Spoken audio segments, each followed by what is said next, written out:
कछुआ भी मछली भी। दाऊ मुझे कछुआ कहता है। मोहन बड़े भाई के विरुद्ध मैया के पास अभियोग ले आया है। मैया का एक हाथ पकड़कर दूसरे हाथ से वह दाऊ को दिखा रहा है। यह दाऊ उसे पानी का कछुआ बताए, यह भी कोई बात है? मैया यह मना करने पर भी पानी में जाने से नहीं रुकता। पानी में तो कछुआ ही देर तक रहता है ना। दाऊ ने भी मैया का दूसरा हाथ पकड़ लिया आकर। तो पानी में क्यों जाता है? मैया ने दाऊ का पक्ष लिया। वह स्वयं नहीं चाहती कि श्याम यमुना तट पर खेलते समय जल में उतरा करे। तो मछली है, कन्हई ने मस्तक झुकाकर सोचा। जब मैया उसका पक्ष नहीं लेती तब दाऊ को चढ़ाने का कोई उपाय उसे स्वयं निकालना ही चाहिए। मैं क्या पानी में रहता हूँ कि मछली हूँ? दाऊ ने मुंह बनाया। उसे मछली बनना बिल्कुल पसंद नहीं। मछली है तू, मछली। श्याम ने मैया का हाथ छोड़ दिया और ताली बजा बजाकर नाचते हुए बड़े भाई को चढ़ाने लगा। मैया अब इन दोनों के बीच में पड़ना नहीं चाहती। वह तो नाचते मुख मटकाते श्याम की शोभा देख रही है। तू ही कछुआ भी है और मछली भी।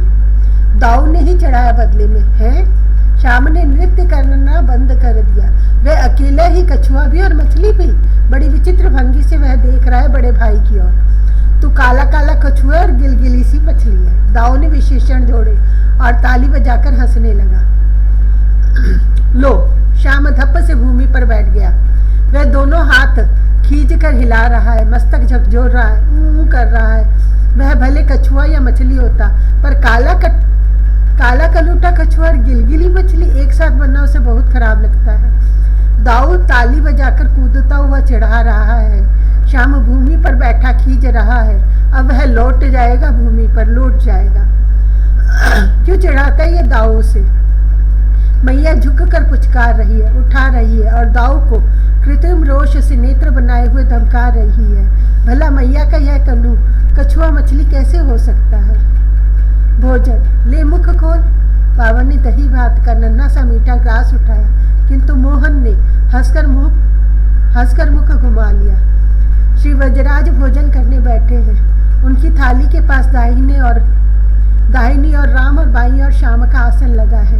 बाबा दोनों बालकों के मुख में ग्रास देते जा रहे हैं। बालक कहीं पंडितों की भांति चुपचाप गुमसुम भोजन करते हैं। श्याम बीच बीच में उठ खड़ा होता है। कभी वह नाचता है, कभी मटकता है, कभी दाऊ के पास आ बैठता है, कभी बाबा के पीछे जा खड़ा होता है। दाऊ अपने छोटे भाई के उठते ही उसी की ओर देखने लगता है।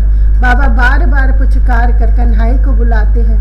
वह अनेक बार मुख बंद कर लेता है। ग्रास लेने के समय बाबा उसे फुसलाकर खिलाते हैं। मैया पंखा झलती पास आ बैठती है। अपने लाल की लीला देख देख कर मगन हो रही है।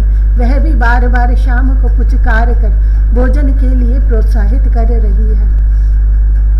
दाऊ कभी स्वयं ग्रास उठाकर अपने छोटे भाई को खिलाता है, कभी बाबा को खिलाता है, कभी स्वयं खाता है। श्याम कभी थाली में पूरा हाथ नचाता है, कभी हथेली धर देता है और कभी अंगूठे और तर्जनी से एक चावल उठाकर अपने मुख में रखता है, बहुत धीरे से।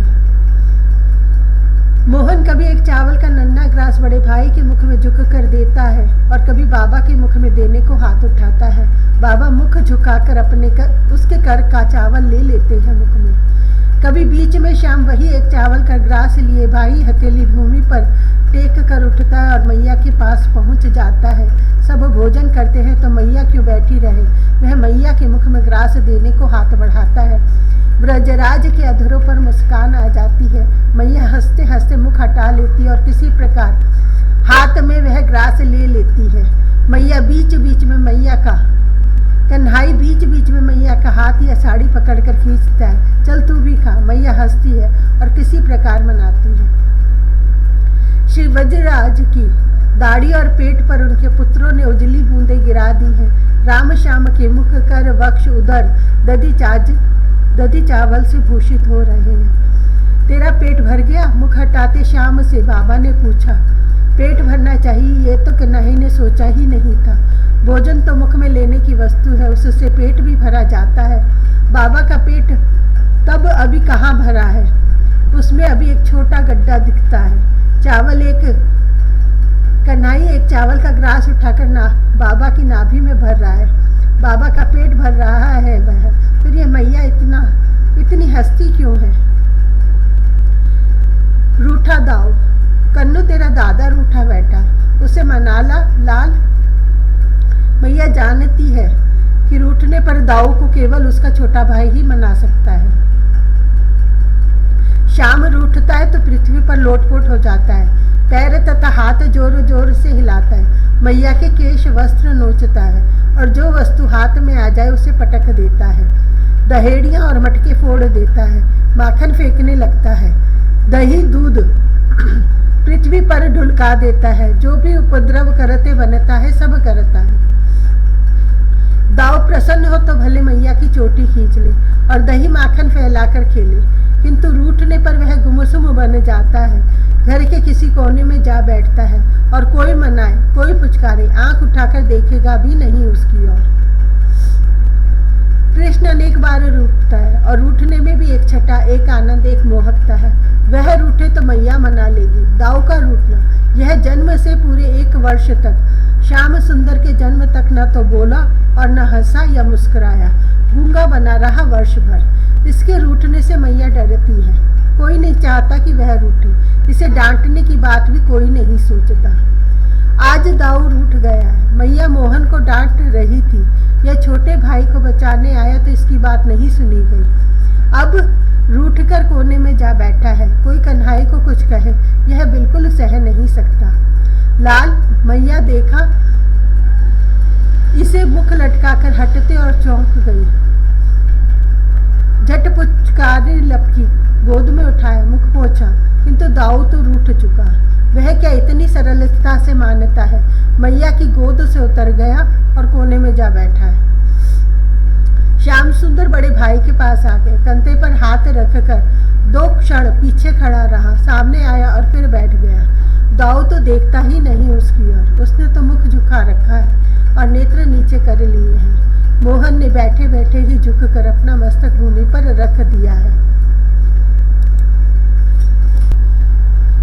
श्याम सुंदर बड़े भाई के पास आ गया, कंधे पर हाथ रखकर 2 क्षण पीछे खड़ा रहा, सामने आया और फिर बैठ गया।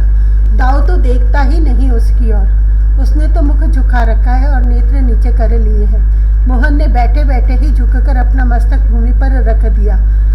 ऊपर मुख करके वह झांक कर देख रहा है बड़े भाई के नेत्रों की ओर। दादा, बड़ी मधुरता से एक क्षण भूमि में सिर रखकर स्थिर रहने के पश्चात बुलाया श्याम सुंदर ने। अब क्या दाऊ रूठा ही रहेगा? अपने अनुज के इस भोले सुंदर मुख को नहीं देखेगा वह? उसके नेत्र खुल गए हैं, देख रहा है वह कन्हाई की ओर। दादा, श्याम ने मस्तक उठा लिया है और अपने बड़े भाई के दोनों कपोलों पर अपने नन्हे कर रखकर मना रहा उसे, किंतु अब दाऊ रूठा कहाँ है? वह कहीं श्याम से रूठ सकता है? निर्माण, दादा मेरा घड़ा देख। श्याम सुंदर ने गीली मिट्टी के एक छोटे गोले में थोड़ा गड्ढा बना लिया है। वह प्रसन्न हो रहा है कि उसने इतनी शीघ्र घड़ा बना लिया। घड़ा कहीं ऐसा होता है? यह तो हंडिया भी नहीं है। यह मंडली भद्र चिढ़ाने लगा है मोहन को। तेरा कुछ नहीं बना है, तुझे कुछ बनाना नहीं आता। अब झुंझलाकर कृष्ण ने अपना खिलौना पटक दिया और मंडली भद्र के सारे खिलौने मसल दिए। कोई इसे चिढ़ा दे तो फिर उसके खिलौने बच्चे कैसे रह सकते हैं? वह तो इस ओर से सभी बालकों के खिलौने हाथों से पैरों से कुचलने, मसलने, बिगाड़ने लगा है। जो अपने खिलौने छिपाना बचाना चाहता है उनसे झगड़ रहा है, उनके खिलौने बिगाड़ने की छीना झपटी कर रहा है। इसका खिलौना नहीं बना तो दूसरों का कैसे बना रहेगा? वर्षा होकर निकल गई है, भूमि गीली है अब भी, किंतु आकाश स्वच्छ है।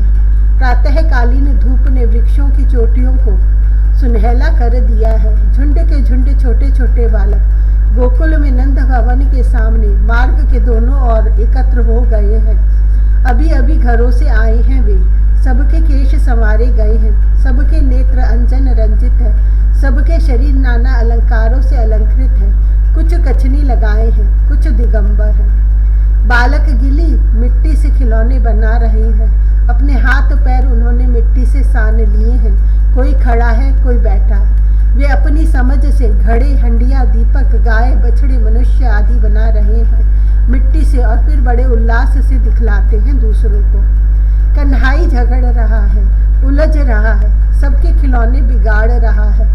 इसके कर चरण तो मिट्टी में सने ही हैं। स्निग्ध शरीर पर स्थान स्थान पर मिट्टी की रेखाएं इस झगड़े में लग गई हैं, अलके बिखर गई हैं, कचनी ढीली ढीली हो गई है। बच्चे अपने खिलौने बचाने के ही प्रयत्न में हैं, पर यह बलात् झगड़ रहा है, झपट्टे मार रहा है और इतने पर भी स्वयं रो रहा है।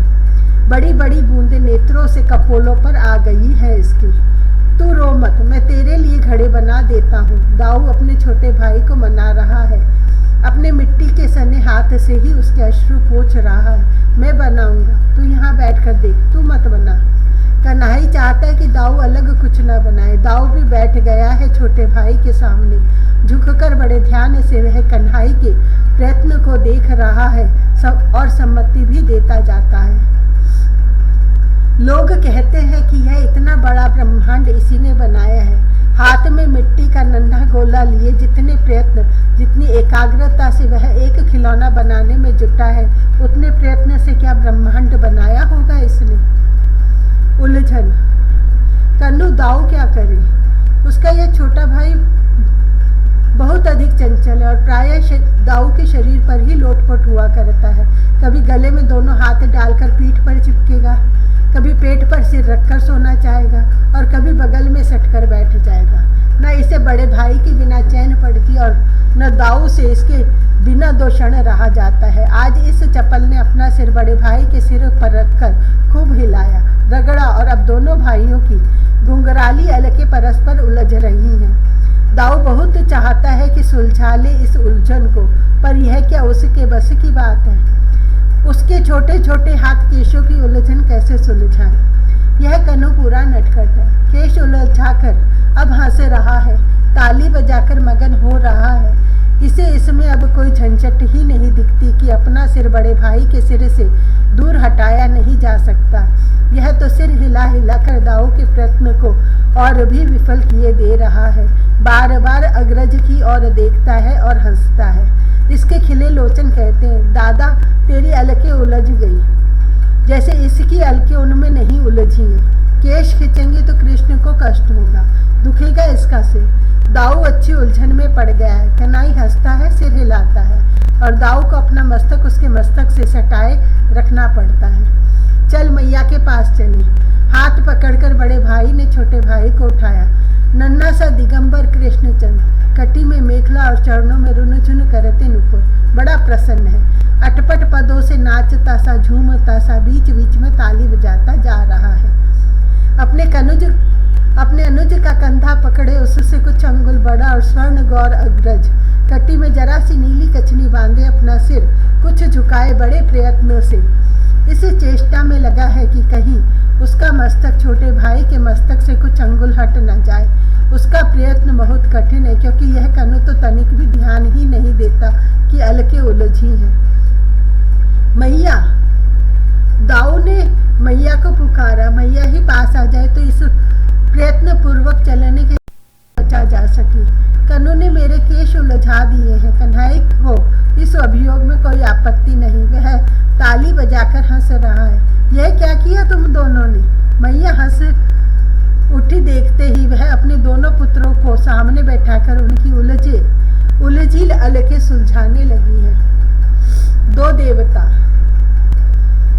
बाबा मुझे एक देवता ला दो, बड़ा सा देवता। श्री ब्रजराज के अंक में दाहिनी जानू पर मृदुल स्वर्ण प्रतिमा के समान दाऊ और बाई जानू पर विकट इंदिवर श्याम मोहन आ बैठे हैं। कन्हाई ने कल बाबा को पूजा करते देखा है। उसे भी एक देवता लेना है, किंतु बाबा के छोटे से शालग्राम उसे पसंद नहीं। वह बड़ा देवता लेगा। उसने बाबा की घनी यत्र तत्र कुछ पकी दाढ़ी में अपने नन्हे गुलाब से हाथ उलझा दिए। तू देवता का क्या करेगा? बाबा ने पुचकारते हुए पूछा। पूजा करूंगा। अपनी तोतली बोलियों में मोहन कह गया। तेरा देवता तो यह दाऊ है। चपल कन्हाई के हाथ में कोई देव प्रतिमा पड़ जाए तो उसका क्या होगा कौन कह सकता है। फिर छोटे भाई का देवता बड़ा भाई नहीं है, यह कोई कह कैसे सकता है। और यह कन्नू। दाऊ ने दोनों हाथों से बाबा के दोनों कपोल पकड़े। यह कोई बात है कि वे देवता है, उनका छोटा भाई देवता नहीं है। हाँ हाँ यह भी देवता है। बाबा को हंसी आ गई। देवता का भाई भी तो देवता ही होगा। दाऊ दादा देवता है, शाम को अपनी धुन है। यह बाबा की गोद से उतरकर ताली बजाता नाच रहा है। चरणों के नुपुर और कट्टी की मेखला रुन झुन कर रही है। भाल पर कुंचित केश लहरा रहे। दादा तू आ। अंत में बड़े भाई का हाथ पकड़कर वह घर में ले आने को खींचने लगा। तुम दोनों क्या कर रहे हो? मैया देखती ही रह गई अपने पुत्रों की वह शोभा। पूजा कर रहा हूँ। शाम ने देखा मैया की ओर, तनिक हंसकर वह फिर अपनी पूजा में लग गया। दाऊ दादा तो घर का देवता है, वह कहीं भाग तो जाएगा नहीं। मोहन ने बाबा को पूजा करते कल देखा है। बाबा अपने छोटे से काले काले देवता पर दूध, दही, घी, चीनी, चंदन, फूल आदि बारी बारी से डाल रहे थे। देवता पर एक ही दिन सब चीज डाल दी जाए, ऐसी क्या जल्दी है? जब जिस दिन जो चीज मिलेगी वह डाल दी जाएगी। देवता साथ ही तो है। आज दही मिल गया, कन्हई अपने देवता की पूजा कर रहा है उससे। और बाबा ने दाऊ से भी तो बताया है कि श्याम भी देवता, फिर दाऊ ही क्यों ना पूजा ना करे। दही के मुख तक भरे छोटे से मटके के पास श्याम सुंदर एक दूसरे की ओर मुख करके पास बैठे हैं। दोनों दिगंबर देवता नन्हे हाथों में दही भरकर एक दूसरे के सिर, कंधे, पेट और पैर पर कहीं भी डालते जा रहे हैं। भूमि पर चारों ओर दही फैला है और उसमें बैठे अपनी गोद के इन दोनों देवताओं को अब मैया सिर से पैर तक शुद्धोदक स्नान कराना चाहती है। भेंट। दादा, बड़ी कठिनाई तो यह है कि इस समय सिर उठाकर इधर उधर देखा नहीं जा सकता, और यह दाऊ तो पूरा मौनी बाबा है। पुकारने पर भी चुपचाप देखता और मुस्कुराता रहता है। उत्तर तो कदाचित ही देता है। किसी ने श्याम सुंदर के नन्हे नन्हे दोनों हाथ सुंदर पके फलों से भर दिए हैं। नन्हा कन्हई, उसकी नन्ही सी अंजलि, कितने फल आ सकते हैं उसमें, परंतु लाल पीले रंग बिरंगे बड़े सुंदर फल हैं। कृष्णचंद्र अपने पेट के सहारे अंजलि लगाए बड़ी बहुत सावधानी से संभल कर चलता, संभाल कर लिए आ रहा है इन फलों को, कोई फल नीचे न गिर जाए।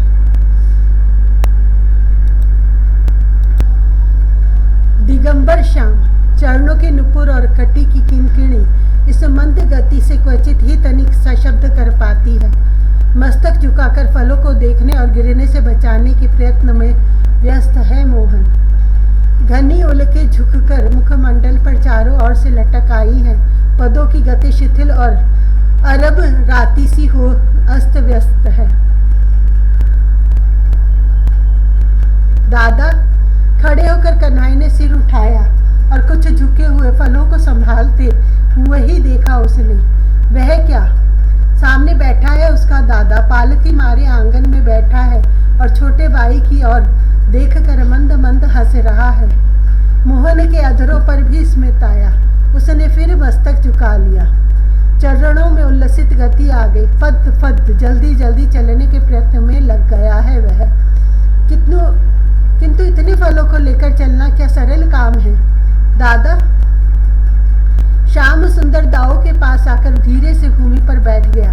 सारे फल बड़े भाई के सामने फैला दिए, धर दिए उसने अपने फैले हुए दोनों पैरों के बीच में और दोनों हाथ भूमि पर टेक कर मस्तक झुकाकर बड़ी प्रसन्नता से 2 क्षण देखता रहा फलों को।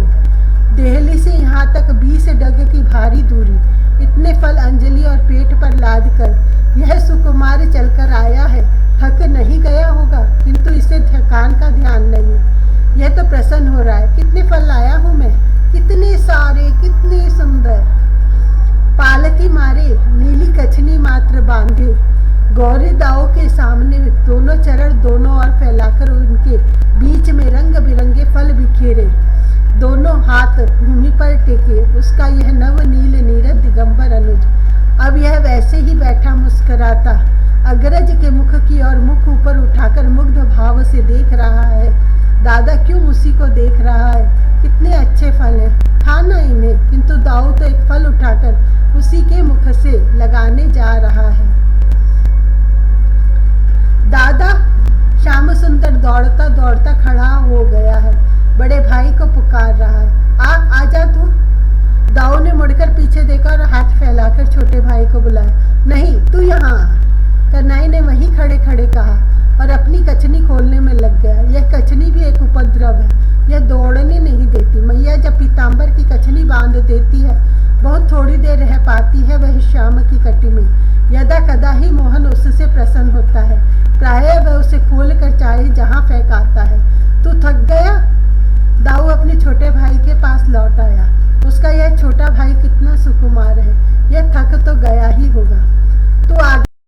श्याम को अभी दौड़ने की उमंग है, दौड़ना है। क्यों दौड़ता है, किस लिए दौड़ना है, कितना दौड़ना है, कहाँ तक दौड़ना, यह सब कुछ नहीं, दोनों भाइयों को दौड़ना है। अब कचनी फेंक कर श्याम दौड़ रहा है।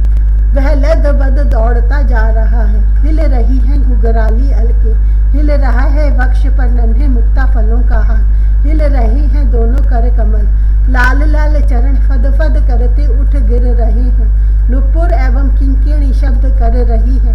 आगे आगे दिगंबर नील सुंदर दौड़ रहा है और उसके पीछे कमर में नीली कछनी बांधे स्वर्ण गौर उसका बड़ा भाई दौड़ रहा है, जानबूझकर कुछ मंद गति से। दादा, कन्हई खड़ा हो गया, बड़ा प्रसन्न है वह। अपने दाऊ दादा से आगे दौड़ आया है। इस उमंग में पीछे मुड़कर खड़ा हो गया है, दोनों नन्हे हाथों से ताली बजा रहा है। श्याम से 2 पद दूर आकर दाऊ खड़ा हो गया है। वह क्या कम उमंग में है, उसका छोटा भाई इतना प्रसन्न है। उसके कन्नु के इंदिवर सुंदर मुख पर स्वेद के कण झिलमिल कर रहे हैं और ताली बजा रहा है वह। दाऊ एकटक देख रहा है अपने अनुज को, उसकी उमंग ही दूसरी है।